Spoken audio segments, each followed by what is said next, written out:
Halo rekan semua, selamat datang kembali masih bersama saya di channel Pertanian Terpadu. Nah, seri video kita kali ini kita akan melanjutkan pembahasan beberapa waktu lalu, yaitu mengenai ternak entok. Bagaimana caranya supaya tidak bau atau tidak menimbulkan aroma-aroma yang tidak sedap. Jadi beberapa hari yang lalu saya juga sudah membahas mengenai tema ini, dan kali ini kita akan sedikit lebih memperjelas masalah yang sudah kita sebutkan tadi, yaitu pembahasan kita kali ini akan secara khusus mengambil tema ternak entok anti bau sistem kering.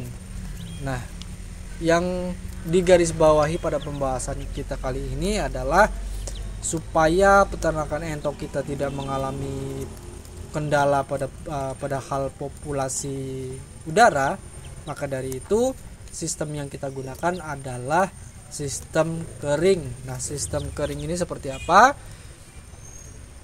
Tentunya nanti kita bahas secara lebih lanjut. Nah, rekan-rekan semua,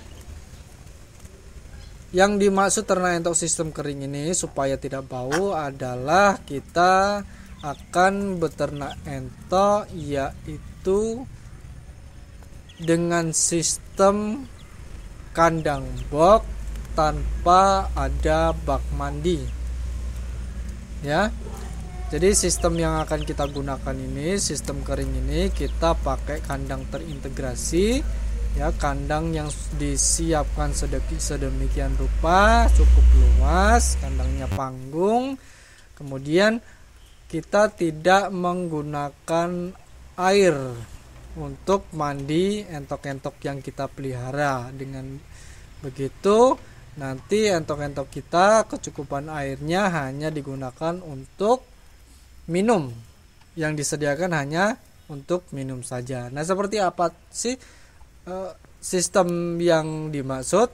Ada beberapa hal yang perlu dicermati jadi dalam sistem ini, yaitu yang pertama, kita membudidayakan entok dengan menggunakan sistem box tunggal. Artinya bukan box tingkat, kandang box yang kita siapkan sedemikian rupa tetapi tidak tingkat. Alas kandang di bagian bawah sendiri itu langsung ke tanah. Nah, itu yang pertama, jadi kita gunakan sistem kandang box tunggal, jadi tidak bertingkat. Kemudian yang kedua, alas kandangnya, lantai kandangnya itu tanah, jadi kita ada lantai kandang, kemudian di bawah lantai kandang tersebut tanah. Kenapa harus menggunakan tanah? Nah, ini menggunakan tanah ini dipilih supaya kotoran dari atas kohe entok ini turun ke bawah, kemudian airnya atau kelembabannya itu akan terserap langsung oleh tanah. Dengan seperti itu nanti kotoran bisa lebih cepat kering karena terserap oleh tanah, dan nantinya kotoran-kotoran tadi itu akan lebih mudah kita bersihkan. Jadi bisa setiap hari dibersihkan atau 2 hari sekali dibersihkan. Jadi kotoran di bawah kandang tersebut akan kita tarik, kita angkut, kita olah di luar kandang, atau kita lakukan manajemen pengolahan kohe atau kotoran hewan. Nah, itu tujuannya dari lantai bawah kandang itu terbuat dari tanah langsung. Kemudian yang berikutnya tadi sudah kita disebutkan di awal, kita tidak menggunakan bak mandi.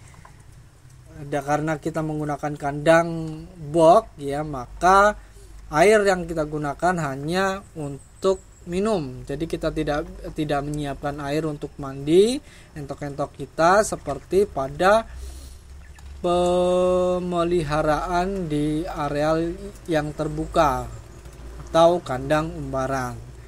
Kemudian berikutnya, supaya lebih menekan kadar amoniak atau supaya penyerapan nutrisi pada pakan itu lebih maksimal, pada entok itu lebih maksimal, maka berikutnya dalam sistem kering ini kita menggunakan pakan fermentasi.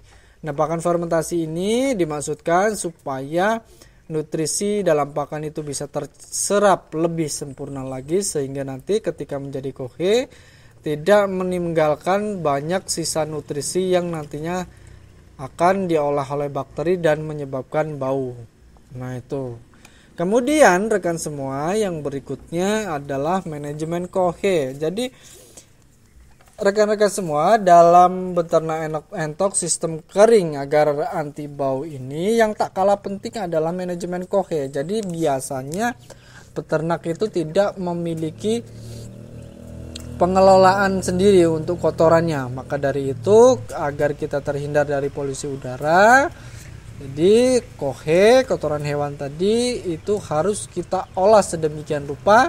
Kita punya waktu khusus dan kita punya cara khusus untuk mengolah kotoran-kotoran yang dihasilkan dari peternakan kita. Nah, ini saya beri sedikit contoh saja ya. Ini nanti rekan-rekan semua bisa kembangkan sendiri. Kalau saya secara pribadi, kohe saya olah dengan cara yang sangat sederhana. Jadi di bagian di belakang rumah saya punya sedikit ada lahan perkebunan coklat ya, kakao. Jadi kohe yang ada atau yang dihasilkan dari ternak entok saya di dalam kandang-kandang tersebut setiap 1 hari sekali, setiap sore hari, atau kadang 2 hari atau sampai 3 hari sekali lah, itu maksimal. Itu saya ambil, kemudian saya langsung pupukkan di batang-batang tanaman yang ada di belakang rumah.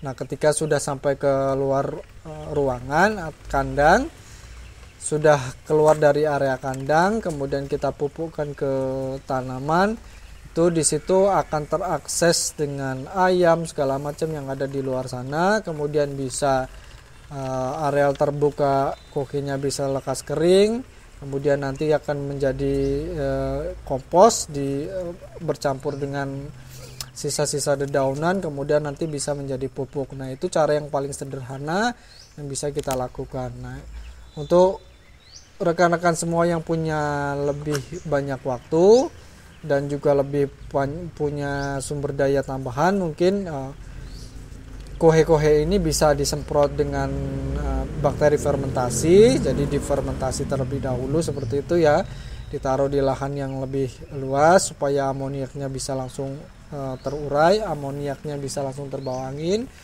supaya tidak ada pengumpulan amoniak, aroma amoniak seperti itu. Kemudian nanti disemprot pakai E4 atau apa itu nanti supaya lebih cepat terurai, terfermentasi, nanti baru dijadikan pupuk. Nah, itu salah satu manajemen pengelolaan kotoran hewan yang bisa kita lakukan secara sederhana dan hasilnya cukup menekan untuk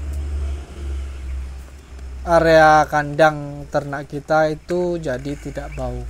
Nah, untuk rekan-rekan semua, intinya pada teknik ini jadi memang ketelatenan, kemudian pendisiplinan. Jadi kita harus benar-benar rajin membersihkan kotoran-kotoran yang ada.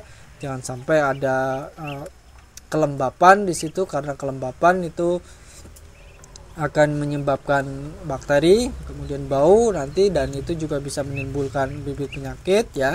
Untuk alas kandang tadi, alasnya kita buat di bawah kandang itu bisa kita sesuaikan lagi dengan keadaan. Kalau tadi saya menggunakan lantai tanah ya, di bawah kandang itu tanah, jadi mudah dikeruk, tidak perlu disiram air seperti itu ya, asal tanahnya bisa tetap di situ, kemudian bisa cepat kering.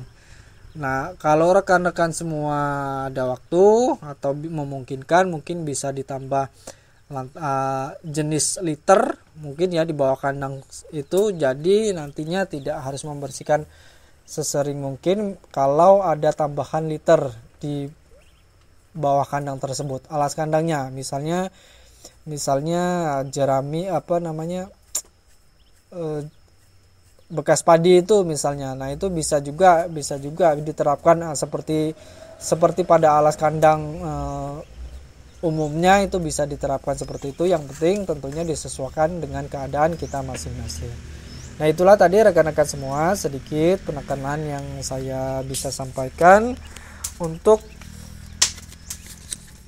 tema kita, yaitu ternak entok anti bau dengan sistem perawatan yaitu sistem kering. Mudah-mudahan beberapa poin yang saya sampaikan ini bisa menjadi pertimbangan rekan-rekan semua,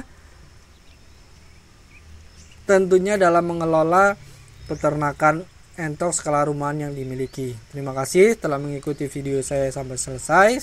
Sampai di sini, sampai bertemu pada video selanjutnya.